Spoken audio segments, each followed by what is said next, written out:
If you were watching the last video and got so bummed that it got cut off, I apologize for letting it get cut off. You'll see in the filled in notes how to simplify it. But here is the punchline. The last four derivatives. We already did the derivative of sine. We know it's cosine. And we already did the derivative of cosine. We know it's the negative of the sine function. Now we're going to do the other four. Derivative of tangent, derivative of cotangent, the derivative of secant, and the derivative with respect to x of cosecant of x. I'm grouping them like this because there are similarities in them.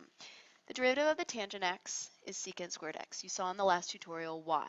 Similarly, the derivative of cotangent x is negative of cosecant squared x. The derivative of the secant of x is secant x tangent x, and the derivative of the cosecant of x is negative cosecant x cotangent x. I grouped them this way because the tangent family, tangent, cotangent, what do you see that's similar? They both have squareds in their derivative. One of them uses secant, one of them uses cosecant. What do you notice about the secant family? The secant family has itself in the derivative. Secant has secant in it. Cosecant has cosecant in it. Lots of things that are similar. One more thing I want to point out, which will help you with memorization since you must memorize these. Notice all of the co-functions, cosine, cotangent, cosecant. What do you notice is in common with all of their derivatives? That's right, the negative. They are all the negative, the negative, the negative, the negative, the negative. Co-functions have negative derivatives. Now, make yourself a little note. Memorize these. You must know these 6 trig derivatives, period. Let's just practice with a few of them. Here, it's not a product, not a quotient, not what we're necessarily practicing here. We are practicing the derivatives of tangent, cotangent. So dy dx, tangent's derivative is secant squared x. Cotangent's derivative is negative cosecant squared x. I'm done here, but I'd probably at least want to make the minus a negative into a positive. Over here, I have a function with x multiplied by another function with x. So I have a product. So this one, I have to use the product rule. Of course, I ask myself, can I make it not a product? But the answer here would be no. Let's practice the product rule. First function times the derivative of the second. Derivative of secant x is secant x tangent x, plus second function times the derivative of the first one. X to the fourth becomes 4x cubed. We have a derivative, done. Maybe we want to simplify a little bit.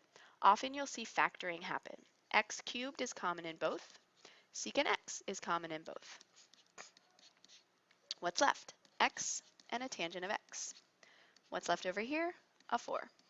That would probably be how you'd see it on multiple choice. Why don't you practice the others, come back and check your answers. Here's a quotient rule.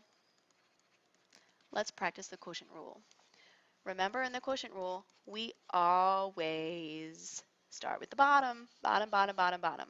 Bottom is cosine of t minus 5 of t, plain old bottom. Then the derivative of the top. The derivative of that is negative 6. The derivative of cotangent is the negative of cosecant squared t. And I got to close those parentheses right there. I open another one because the negatives, minus top, negative 6 cotangent of t, times the derivative of the bottom. Derivative of cosine is negative sine of t minus 5 for there. Don't forget bottom, bottom, bottom, bottom, bottom is very important. Cosine of t minus 5t. Sure, I could say I'm done here on a free response. I definitely would say I'm done here, but we need to do a little bit more simplifying. Just be careful of your parentheses. I've got a lot of parentheses going on around here. Okay. I'd probably get rid of the double negative in there, so cosine of t minus 5t times 6 cosecant squared of t minus a negative, so plus 6 cotangent of t, times the negative of sine of t minus 5. Sure, it's still not the prettiest, but at least it doesn't have so many parentheses, so many double negatives, so at least this is a little bit better. Let's look at number 4. Looks like a quotient, but not a quotient in terms of function of x divided by not a function of x. Pull out the 3 pi as 1 over 3 pi, constant multiple, times the tangent of x. Now when I do the derivative of h, I have 1 over 3 pi, constant multiple, times the derivative of tangent of x, which is secant squared of x. Done. Remember that when it's not an x, it can be pulled out as a constant multiple.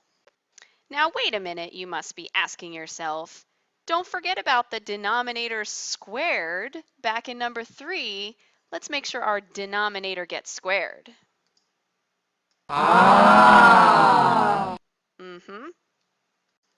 Here's a fun little song you can sing to yourself to help you remember. Low, D high, minus high, D low, over low, low. If I say low, low, I'll remember I need a factor, a power of 2. Low, D high, minus high, D low, over low, low. What does that mean? Low, start with the bottom, derivative of what's up top, minus what's up top, minus derivative of what's on the bottom. D low means derivative of the bottom. D high means derivative of the top. Low D high minus high D low over low low.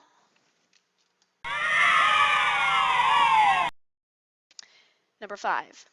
Often you're going to see these on AP exams. I'd put asterisks, but I didn't actually get it from an AP exam, but there are a lot that are like these on the AP exam.